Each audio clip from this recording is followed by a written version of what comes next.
Good afternoon and welcome to the Way to Wow show, People Making Money. I'm your host, Kevin Bemmel, and we are here every Wednesday afternoon at 12:30 p.m. Pacific time, 3:30 p.m. Eastern time, and an hour in each for Central and Mountain time. And we talk about how to gain professional success, however you define that.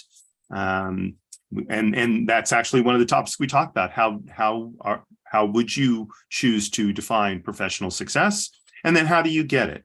So I talk about those subjects. I have guests.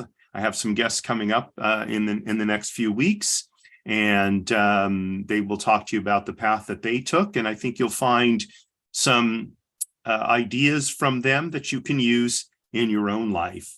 And just want to note too that starting next Tuesday, which would be the 21st of February, I'm launching a second show. It's called The Way to Wow, Business Lessons from the Military, and it airs at 11 o'clock on Tuesdays for a half hour.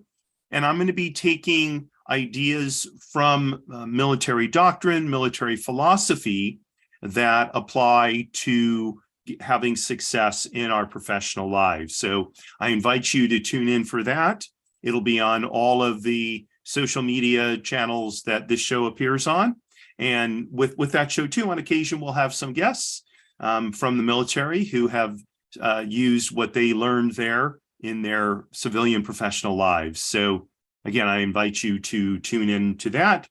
And for today, here on The Way to Wow, People Making Money, I want to talk about marketing, and then that's a huge subject. So I'm going to focus specifically on how to get your first few clients or customers. So for any business, right, we need clients and customers, whether they're buying things from us or buying services from us. Unless somebody is willing to pay us for what we're doing or making, all we really have is a terrific hobby, right? But it's not a business. So I have a number of thoughts on it that I'm going to share with you. I'm going to start out just talking about a few basic principles to keep in mind whenever you're out there looking for customers. And then I'm going to talk about a couple of tactics you can actually use right away. They will cost you little or nothing to pursue. And they are very effective ways of getting clients. So, but before so the primary idea I want to convey to you in your marketing efforts, in your, we'll call them client acquisition efforts, is consistency. Consistency. I'll say it over and over again throughout today's show. So one of the most difficult challenges of running a business, especially a small business, is, and I've talked about this before on other shows, that we start looking for customers or clients, and we get some, and then we shifted to taking care of them, but we let the marketing drop. And so then we take care of them, and now we're done with those, but we don't have any more customers or clients. So that, and what it leads to is this sort of up and down cycle of feast and famine that makes it very, very difficult to run a business. And I know this from my personal life experience. It was perhaps the most difficult challenge for me to overcome. And so what I recommend is whatever you do to acquire customers and clients, set it up in a way that you will be able to do it consistently. Okay, not just when you have no clients to take care of, but even when you have clients to take care of. So being consistent is the single most important aspect of a good marketing plan. You have to do it day in and day out. Now, you don't literally have to do it 7 days a week. You don't necessarily even have to do it 5 days a week, but I would say at a minimum, 4 days a week, you should be engaging in a marketing activity on a consistent, continual basis. Okay? So that's principle number one, is consistency. Principle number two, and this applies to business in general, but in particular into finding customers and clients, is you need to have a proven plan, a proven strategy for acquiring your clients and or your customers.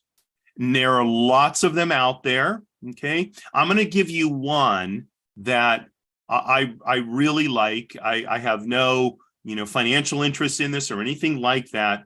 It's something that I've used for years and years and years. I think it's very simple to use. It's easy to understand, and it's called guerrilla marketing. So this happens to be guerrilla marketing in 30 days. If you go on to Amazon or wherever you buy your books, you'll see lots of different guerrilla marketing books of all different kinds, guerrilla marketing for this industry, that industry, whatever. This one in particular, guerrilla marketing in 30 days, is a plan that you can follow literally for the first 30 days of your marketing. And by the time you're done, you will have been through all of the important issues and principles of marketing. You'll have learned a tremendous amount about marketing. You'll have a plan to market your business, and you will have begun to work that plan. All of that here, you can see it's not a particularly long book. It won't take you hours and hours each day. Quite to the contrary, just a little bit of time each day, and you will be set up. And you'll notice here, I bookmarked certain parts of the book that I go back to, and several of the things that I'm going to talk about today come from this book. And I'm not going to go through the whole plan. Obviously, we're not going to cover 30 months worth of material, in an hour. And I will put a link to this book in the show notes so that you can get it if you choose to. But whether you go with the guerrilla marketing plan or you come up with some other plan, you need to have a proven plan, a proven system for marketing your business. Okay, being haphazard, it just doesn't work. Okay. And when I say a proven system, it's got to be something that's worked for other people, number one, and number two, that works for you. Okay, we all have different personalities. We have strengths and we have weaknesses. Choosing a marketing strategy that plays to our weaknesses is a recipe for failure, frankly. Okay, so as you look at potential marketing plans, look for one that will take advantage of your strengths and will not necessitate using the areas in which you're weak. Okay. Now that may be difficult, and you may have to try, 2 or 3 or more until you find what works for you, works within your skill set. And that's fine. Okay. That's perfectly fine. Now, going back to guerrilla marketing in 30 days, one of the nice things about this particular system is you go through all sorts of different marketing tactics, and you can get an idea, well, gee, is this something I think is going to work for me? Okay, and if one tactic doesn't work for you, you can substitute in another one. There's some flexibility there. Okay, now if you're experienced in marketing, you may be able to put your own plan together based on what's worked in the past. That's perfectly fine. If it worked in the past, that's a proven system, especially for you. It's ideally suited for you, evidently, because you've been successful with it before. If you're brand new to business or relatively new to business, you don't have a lot of experience marketing, then I suggest you look for a system that somebody else has developed that has had success with it, and then you can work on that. And as you become more experienced, then you'll make it more and more your own. Okay. And that's perfectly fine. In fact, that's the best way to do it. Start out working the system as close to how it's explaining it should be used as possible. And then as you learn more about it, you learn more about marketing, you learn more about how and where you're effective, you can start making alterations that will improve your ability to land customers and clients. Okay, so principle number 1, consistency. Principle number 2, have a proven plan or system for acquiring customers or clients. Okay. By the way, what is the difference between a customer and a client? I don't even know if there is a real difference anymore.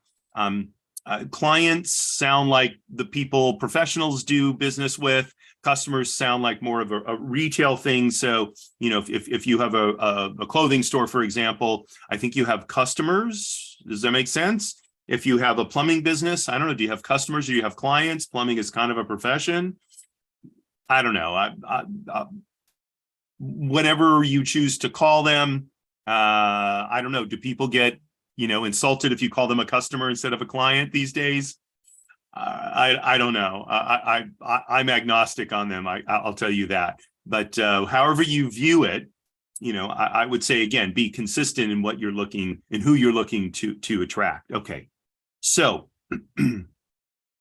2 things about how you shape up your marketing plan. Number 1, whatever you're doing to market your business, okay, it needs to include a call to action. Okay. Now, that may sound, okay, yeah, that's obvious. A lot of the marketing, though, that you'll see doesn't have a call to action in it.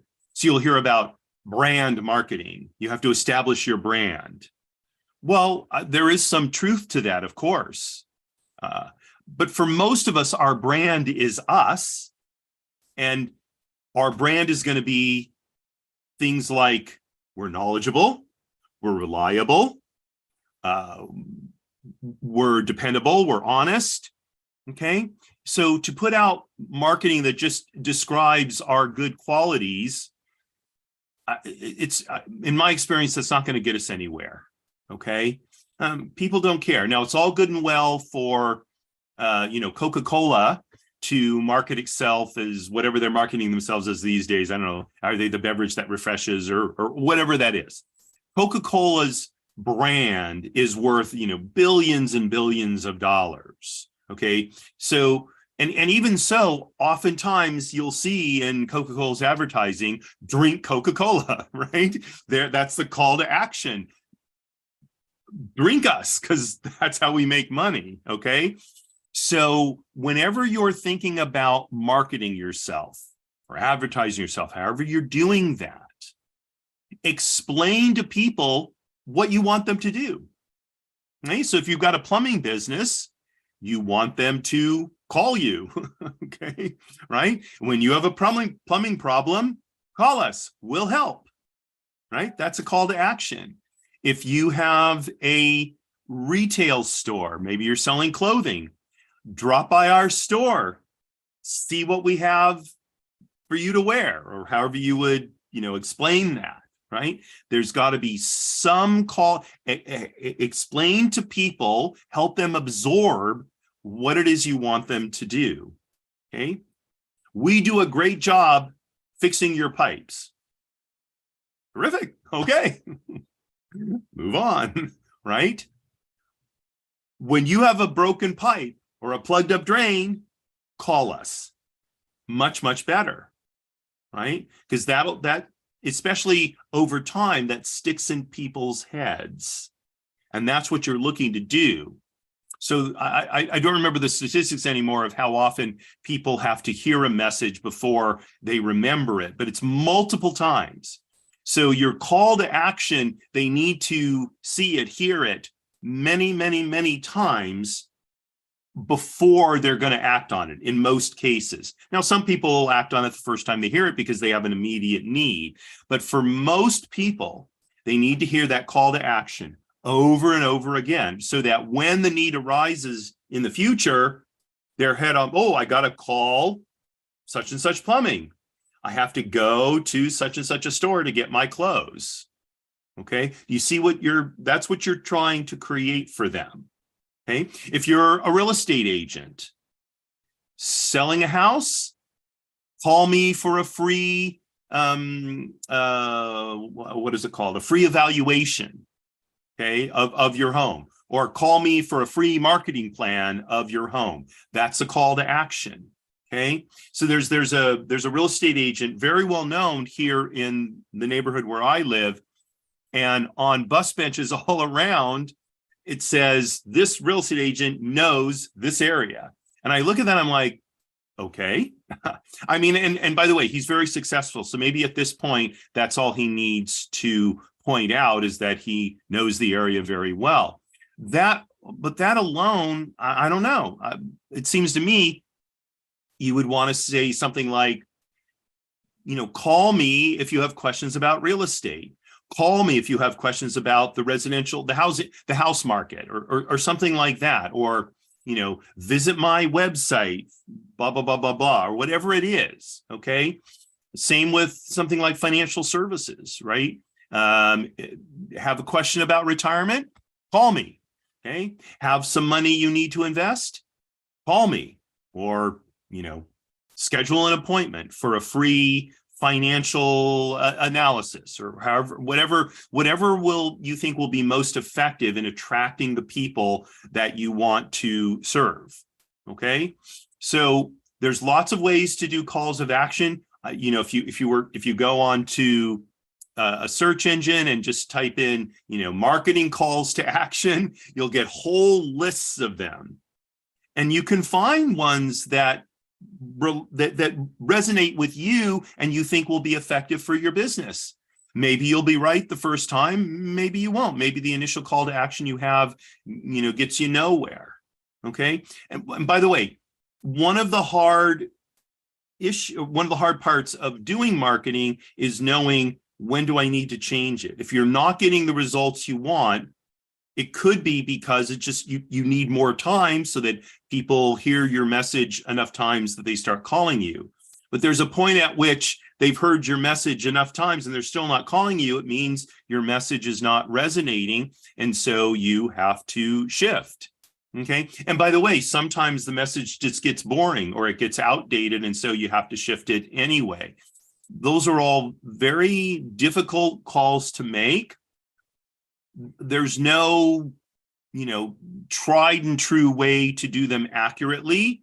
It's going to be judgment calls on your part. One of the ways to find out is to talk to people. I ask, what do you think about this? I don't know, that doesn't sound very good. Or, yeah, that's kind of cool, isn't it? Or whatever reactions you get. So don't be afraid to talk to people. And especially if you have colleagues in the same business who are willing to share with you, so talk to them. What's worked for them? May I steal from you? So, but just give you here's an example. So the new show that I'm doing, Business Lessons from the Military, I basically stole that idea from a good friend of mine who started doing a show called Business Lessons from the Bible, right? Which I wish I thought of that before he did, right? Because I could steal it directly, being a rabbi and all that kind of stuff. But fortunately, I have this other avenue that I can go down, and I think it's a terrific idea, right? And so maybe you can take an idea that somebody else is doing, tweak it a little bit, and off you go. Okay, so you can do that with calls to action as well. Look at what other people in your field are doing, and what seems to work. Okay, and don't steal it directly, especially if it's copywritten. If it's copywritten, don't take it. Okay, that's just a whole messy can of worms you don't want to get into. Okay, but alter it to be more specific to you, and there you go. Okay. So anytime you do anything with marketing, make sure that you have a call to action. Okay. The next thing, and then really the second fundamental principle that you want to work on is make sure you are clear about what your competitive advantage is. Okay. So we need to tell people not only what to do, the call to action, but why. Okay. So for the fastest service, for the highest quality repairs, for individualized wardrobe consultations, call me now, visit me now. Do you see how those two things work in concert? Okay. And that's what you're looking to do. That's the core of your marketing message. And in the end, it's why people are going to patronize your business. Okay. So there's a plumbing company here in Los Angeles, and they've had the same thing for years. And they talk about how their plumbers show up on time, smell nice, don't get your house dirty, right? In contrast to they use the word Bubba. They're not the word Bubba. They use Bubba, who never shows up on time, never tells you how much it's going to cost before he comes, gets your house dirty, smells bad, dresses messy, right? They contrast themselves with that. I mean, I don't know how many plumbers are like Bubba anymore. I don't know. But you know from the get-go, here's what they think is their competitive advantage. They're prompt, they're on time, you know what it's going to cost you. It's not going to be a icky experience. So if you need plumbing services, call us. There you go. That's their competitive advantage, and that is their call to action. Now, so I have a friend of mine who runs a men's clothing store in Century City. It's called Allendale's. Yeah, I'll give her a plug here, right? Shameless plug. So Irene Becker, she has a small men's clothing store. Now, Irene has been in the men's clothing business for decades, which is kind of interesting because she looks so young, but she's been around the business a long time. She knows it extremely well. And in an age where most men's clothing stores have closed, okay, she has maintained her business and she's very, very busy. Now, the reason I think she's so busy is she has a competitive advantage. So when you go see Irene at Allendale's, you're going to get very specific help with clothes that will make you look as good as you can. And she knows because she's been doing it for so long. Okay? As opposed to if you were to go to, say, Nordstrom's, and I like Nordstrom's, they have nice stuff there and all that. The level of the knowledge of the people working at Nordstrom's is not what it used to be 10 or 20, 30 years ago. I remember when I first used to go to Nordstrom's back in, I think it was, I want to say the 80s. So you had what amounted to a personal shopper there, no matter what kind of customer you were.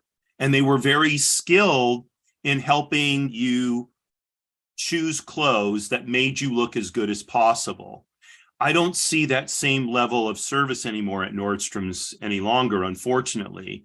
Look, the department store business is very, very tough business. A lot of department stores have closed, but in the end, I think one of Nordstrom's problems is they lost that competitive advantage because that was an advantage they had over their competitors like Macy's and Robinson's, which isn't around anymore, and May Company, which I think still is. I'm not sure. Bloomingdale's. These are all the department stores that are still around. Sometimes you will find someone at these other stores that really knows clothing and can really help you. And by the way, I assume it's on the women's side as well. I've just never bought women's clothing, at least not for myself. But Nordstrom's was known, no matter who you spoke to, that person was going to be skilled at helping you dress your best. Now, Nordstrom is, I think, pretty much like all the other department stores that are still around. So they don't have that competitive advantage. Irene at Allendale's does. And that's why I think she has got, I look, obviously during COVID, things got very slow, but she's built up and she's very, very busy. When I drop by to see her, there's people coming in and out. She's got, appointments booked and all that kind of stuff. So, that is so if I were, writing a marketing slogan or a marketing pitch for Allendale's, I'd say, we will make you look your best. Drop by our store or call us, something like that. Okay. Competitive advantage, call to action. Okay. And those are the two that are going to distinguish you and drive your marketing effort, no matter what tactic it is. Okay. So tactics are how we'll actually use those, but those two pieces are the fundamental, foundational pieces of your marketing strategy. Be clear on those. If you're not clear on those, your potential customers will not be clear on them either. Okay. And someone else who is clear on them, they're going to get the business. Okay. So it's really worth thinking about it, talking about it to other people, talking to friends and, who might be potential customers, and see what resonates with them. What makes them go, "Oh yeah, I like that," or "Wow, that really sounds great," or "Nah, I don't think I would respond to that." Whatever it is, try it out on people. Don't be afraid to, I don't know, look foolish or whatever. Just, get out there and try some things out. And then, again, just then actually try them out. See if you get customers from your marketing efforts, whatever you're doing. Okay. So that's on the strategy side of marketing, and the strategy and operations side, strictly military in that case. So what I want to do now is talk about two tactics that you can use to build your business. Really, no matter what your business is, doesn't matter. Could be a product business, could be a service business, doesn't matter. Okay. You can use both of these and they can be successful. Okay. So I'm going to start with the one that is most likely to be successful. Okay. And this is what it is. Pick up your phone and call everyone you know. That's it. Call friends, call colleagues, acquaintances. Just call them. Okay? And talk to them. Don't leave messages. Messages, for the most part, erase. Most people, I think, don't listen to messages. So call them. Okay? Don't text, call. Now, you're not looking to sell them anything. That's why the calls will be effective. Wait, what? I'm going to get customers by not trying to sell them anything? Yeah. Right? And so if you're uncomfortable making so-called sales calls, don't worry about it, because that's not what you're doing. You're just calling people. Okay? And it's really, dial the number, hi, Melody, whatever the person's name is. Yeah, it's Kevin. I just want to take a minute of your time, say hello, see how you're doing. Yeah. Oh, good. Well, and I just want to let you know, I've started a new business, and here's what we do. Yeah. And if you ever have any questions about plumbing, feel free to call me. Okay. And if you just want to ask a question, no charge. Just if you have questions about plumbing, call me, because I want to be the person who can help you when the chips are down, the water is flowing, and so if there's some way I can help you with that, feel free to just give me a call, shoot me a text message, say, hey, here's what's going on. What do I do? And I will respond to you as soon as possible. Okay, great. Thanks. Take care. Bye. Click. Okay. That's all you got to do. Okay. All you got to do. Real simple. Doesn't have to be long. Don't need to take too much time. Okay. Now you may want to say, if there's some way I can help you or anything I can do to help you, let me know. Okay. I'm here. Okay. But that's it. And just keep doing that. What I would recommend is you block out in your calendar a certain amount of time each day. Maybe start out, if you think it's going to be difficult to do, you've never done it before, just do it for even 15 minutes consistently. Just 15 minutes. We can all call up our friends for 15 minutes and let them know about this exciting new thing that we're doing. Okay? And if they're our friends, they're going to be happy to hear from us. They're going to be, hey, that's great. You started a business. Congratulations. Thanks so much. Look, I want to be your go-to person when it comes to clothing. So if there's any question I can answer, just give me a call, shoot me a text message. Thanks. Talk to you later. Right? And that's it. Real simple. The key thing is the consistency. Right? I told you I was going to be using this word over and over and over again. Okay.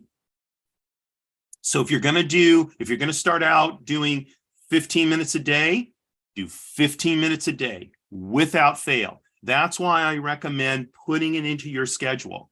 This is my time for calling people and telling them about my business or telling them I'm in business, however you want to describe that.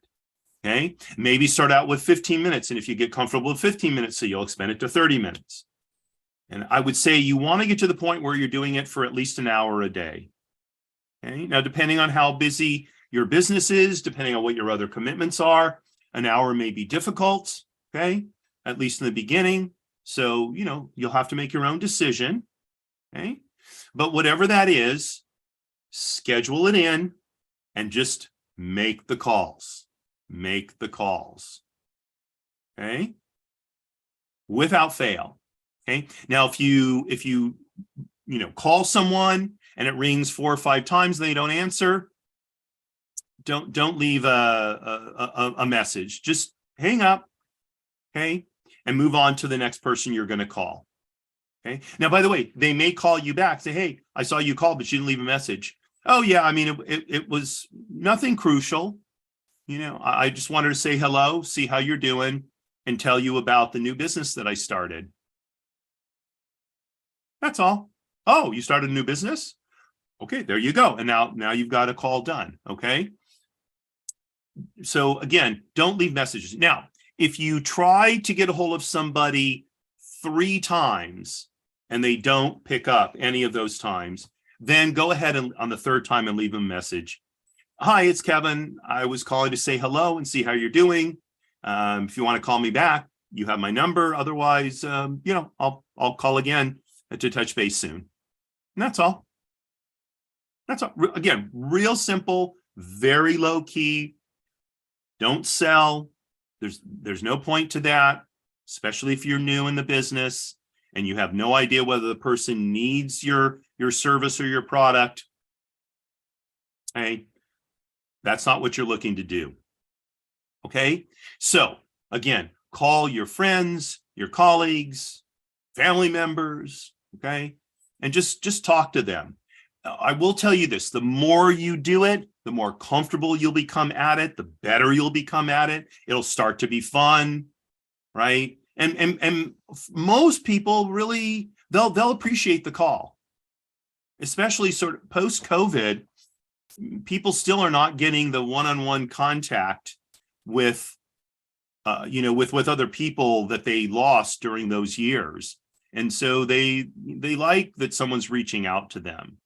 Now, by the way, if you're calling someone that you think may be a particularly good repeat source of business, so if you think they will, or you want to take a shot at it, say, hey, would you like to meet for coffee? Just catch up for 30 minutes.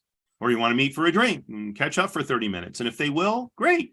That'll help you build that relationship, and face-to-face is even better than over the phone, okay? So if you have an opportunity, or if someone calls you and says, hey, haven't seen you for a while, do you want to catch up? You want to grab a cup of coffee or a drink after work or something like that?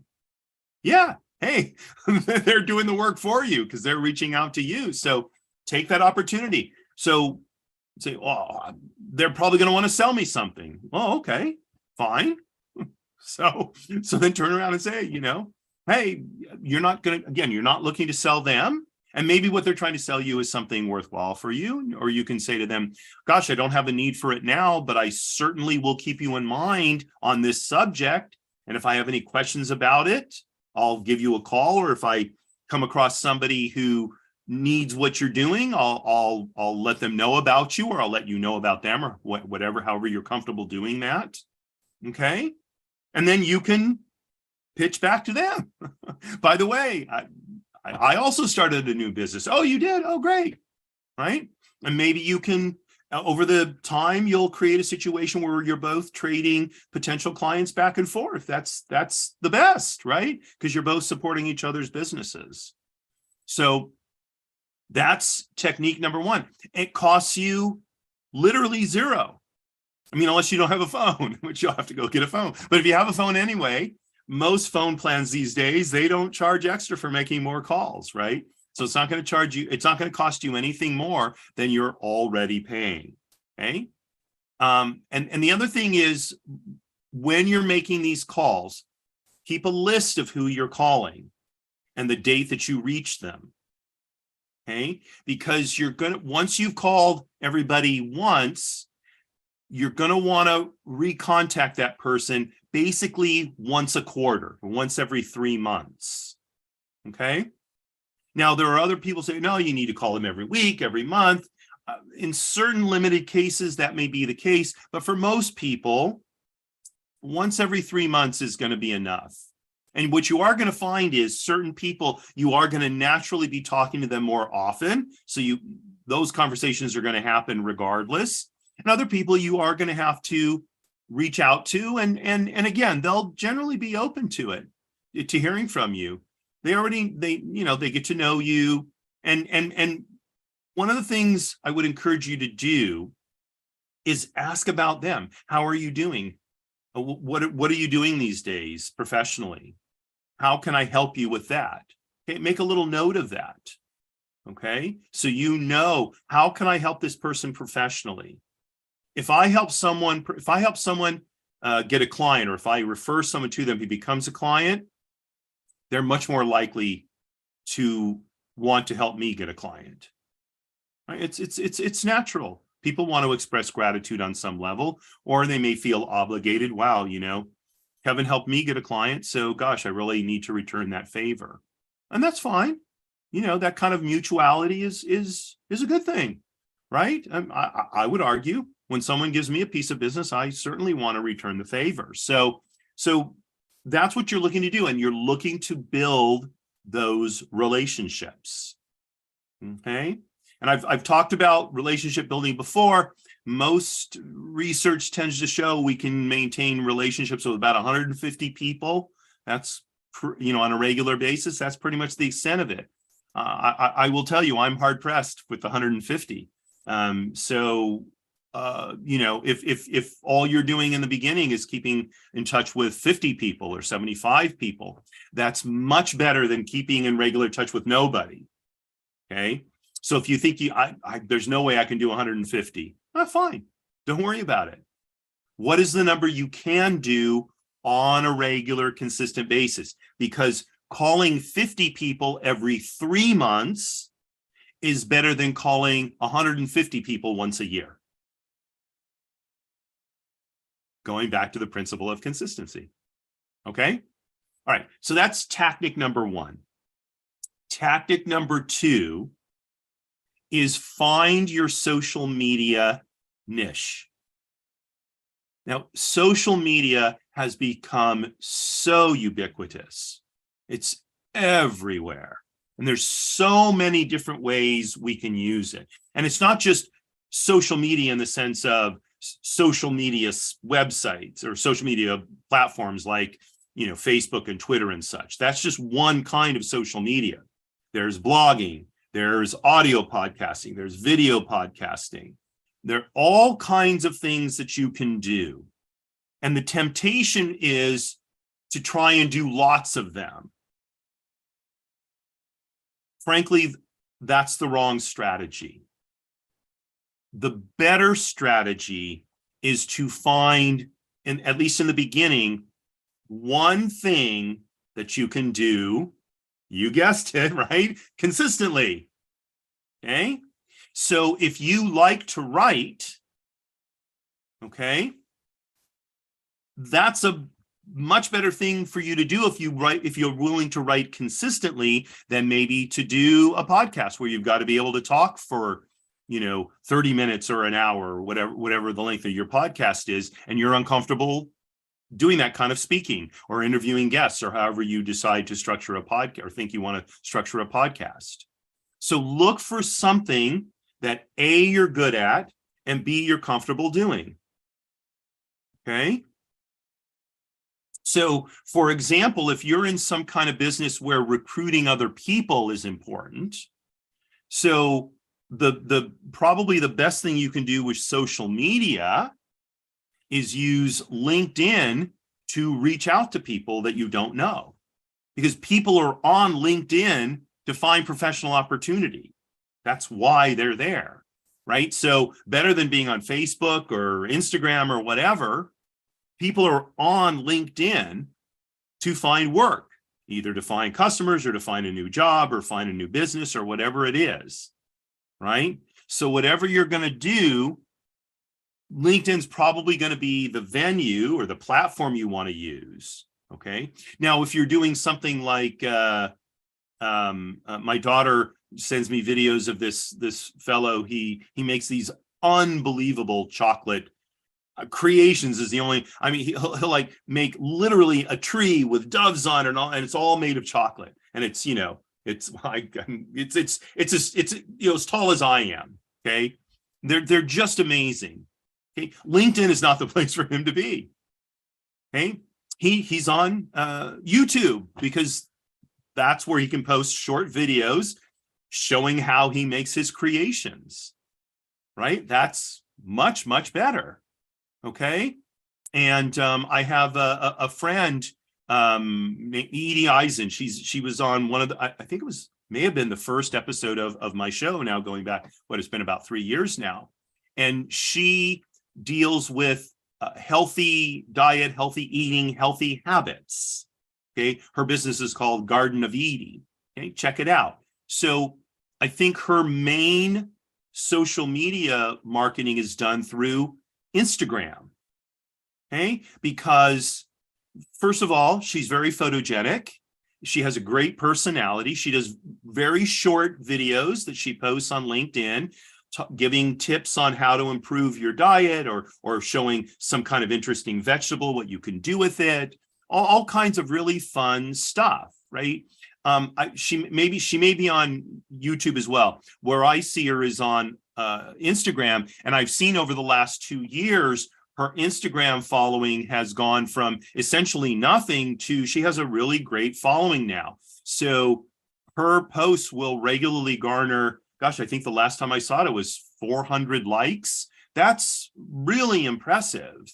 Okay. And she is a presence now on Instagram. And I think that's where she's focused, rather than being on Instagram and YouTube and Facebook and Twitter or whatever else. She's really focused, and she's tailored her marketing, her message for Instagram, right? And Instagram is fundamentally, it's about visuals, pictures or videos.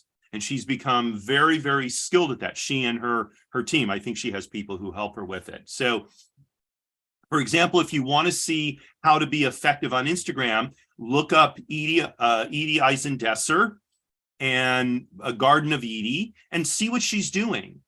Okay. And, borrow it, basically. I mean, obviously don't do exactly the same thing, but see the techniques that she's using and then modify them for your business. Okay. Now, that's the key thing. And again, it's consistency. So going back to Edie, because she's such a great example, she posts a video almost every week. Okay, and it's short. I think most of them are maybe a minute and a half. And you say, oh, no problem. You'd be surprised how much work that is to do it week after week after week. It's a lot of work, and I'm not trying to scare you off from doing it. Quite to the contrary. I'm hoping that whatever you decide to do, you'll go into it with your eyes open and you will allocate the proper amount or the reasonable amount of time each week in order to make sure you can keep your consistency going. Okay. So once a week, every week is far better than doing 3 or 4 this week, none next week, 1 the week after, none the week after that. That is not nearly as effective. Better to do 1 effective piece every week.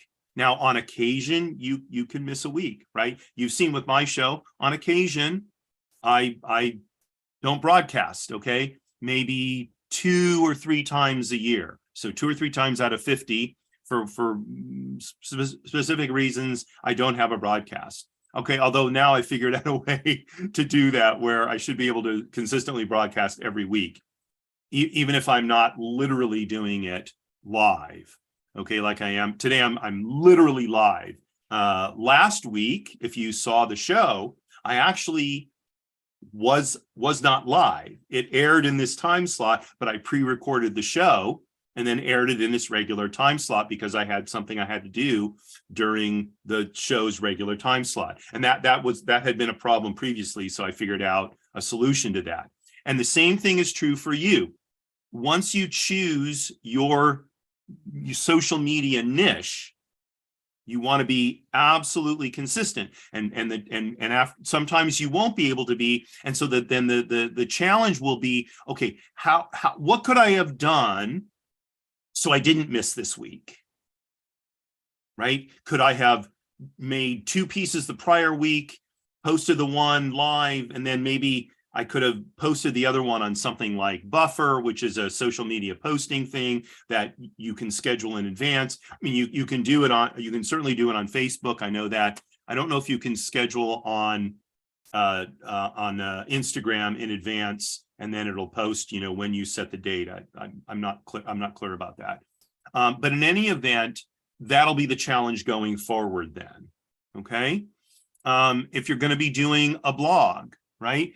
It can be a challenge to write, and you got to keep up. That for a while it was thought short blog posts were the most effective, and then longer blog posts that really engaged that really engaged the reader, those were more effective. So you'll have to keep up on those kinds of trends as well, and make sure then that you're allocating enough time to be able to write the length of blog posts you need to write. Now, what you may decide is, you know what, I'm going to take, 4 hours on a Sunday and write 4 blog posts, and those will be my 4 for that month. And since I'll get myself in writing mode and knock them all out, or maybe I'll knock them out one Sunday, and then the next Sunday I'll edit them and tighten them up and all of that, make them better. Okay, and I'll do that rolling, making sure that I'm always getting my 4 blog posts done for the month 2 or 3 weeks ahead of when I actually need them, right? So if something happens, you've got a little bit of wiggle room in order to catch up. If maybe the rate you're going to do this on the first Sunday of the month, you're going to write them. The second Sunday you're going to edit them, and those will be the ones you use for the following month. But the first Sunday of the month, you've got an event you have to go to, so you have to move things down by a week, and that'll work okay because you'll still be able to have them ready for the following month. however you schedule it out, just like with your calling, put those times in your schedule. It's an appointment with yourself for the time it takes to create whatever social media you need so you can consistently post. Okay. And there's going to be some trial and error. And sometimes you're going to blow it. Okay. I certainly have. I've blown it lots of times. All right. It's disappointing, but don't let it throw you off. Just collect yourself, get back on track. What can I learn from having made that mistake? And how can I do it better going forward? Okay. So let's review. Let's review strategy first. Okay. Again, I've said it probably 10 times or more. Consistency is the number one principle of getting your clients, of getting clients, getting customers. Consistency, consistency, consistency. Whatever you're going to do, start out doing something that you can regularly do, daily, weekly, okay? In general, monthly is probably not going to be frequent enough for it to be effective. So I would look at things you're going to do either daily or weekly, and you schedule in those times into your calendar. Like I said, they're appointments with yourself to get this done. Number 2 in strategy, have a proven plan, a proven system for getting customers.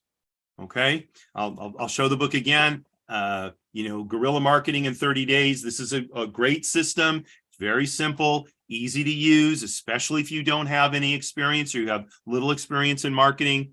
I highly recommend it. The link will be in the show notes, and like always, it'll be an affiliate link. And if you buy the book, I think I get like 10 cents or something. Okay, but don't buy the book because it's going to give me 10 cents. Buy the book because you think it'll be useful for you and you think it'll be worthwhile. Okay, so have a proven plan, a proven system. That's principle number 2. Principle number 1 in terms of content. Number 1, have a call to action. What do you want the prospective customer to do?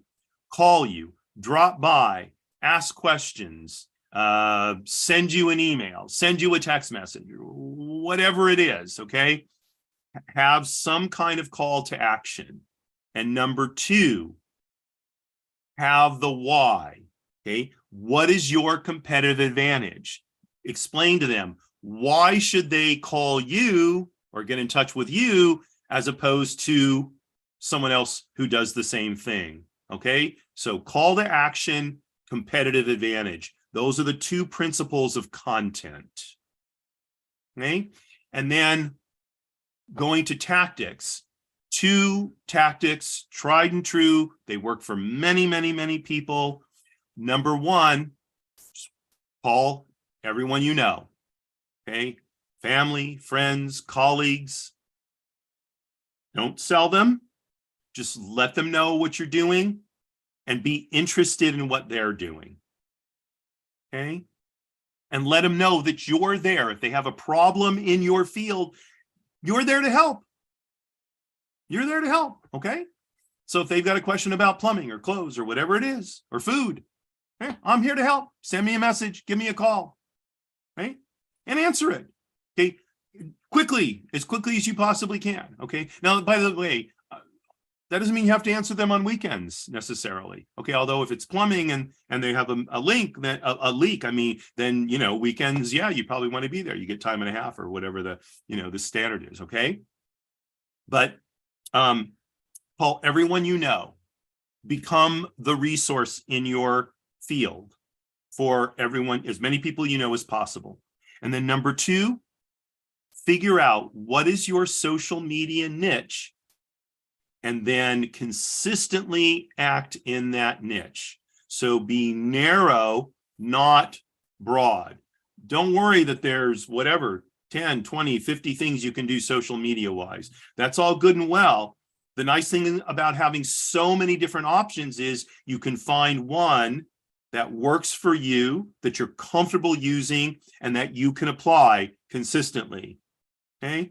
With social media, it doesn't necessarily have to be daily. Weekly oftentimes is fine. It'll depend on what you're doing. Okay. And you'll want to look into that a little bit, get some advice from reputable people who advise on social media. Okay. And find out, do I need to do something twice a week, once a week, 3 times a week? Okay. But for the most part, social media, you don't have to be on social media every day. You don't. If you're getting messages through social media, you can set them up so if you get a message, you're notified and you can respond to that. But otherwise, you don't need to be blogging, every day or posting a video every day. That clearly is not necessary. Okay, so there you have it. How to get your first few clients, strategy in the process, strategy in the content, 2 tactics, and that'll get you ready to go. As always, if you have any questions, any thoughts, feel free to reach out to me, right? Here's my call to action, right? Send me a message, post a comment on one of the social media outlets where the show is broadcast. Send me, did I say send me an email? I don't remember now. Send me a message, I guess I say. Send me an email. My email address will be in the show notes as well. Happy to help you out. Happy to share a resource with you and, help you get going in the right direction. Okay. So that is it for today's show. So thank you very, very much for joining me. Or if you're watching this recorded, thank you for watching the show recorded. I hope you will consider subscribing to my YouTube channel, the Way to Wow Show channel. And that way you'll get notified each time a new video posts, which is once a week. Although starting next week, I think it's going to be twice a week, right? Because I'm launching the second show. By the way, the show next week, the Way to Wow, Business Lessons from the Military, that's a half-hour format. This show is an hour format. The show I'm launching next Tuesday, the 21st of February, is a half-hour format. So not as long as this one, but in any event, if you subscribe to the show, you will get notified when a new show posts. And that way you can see, does the topic interest me? Click through and watch it while you're cooking or something, or relaxing in the evening. Hopefully you find it worthwhile and something that helps you achieve your professional success, however you define that. Last thing I want to mention is if you have an interesting way of making a living, or you know someone who does, feel free to let me know. Send me a message, an email, whatever. Would love to entertain having you on the show. Like I said, I have some guests coming up in the near future, and I think you will enjoy hearing their stories. So that's it for today. Again, thank you very much for joining me. And that leaves me just to say to my dear, dear friend, Marie, darling, you are still my inspiration. You are still my bell. Thanks again. Enjoy the rest of your afternoon.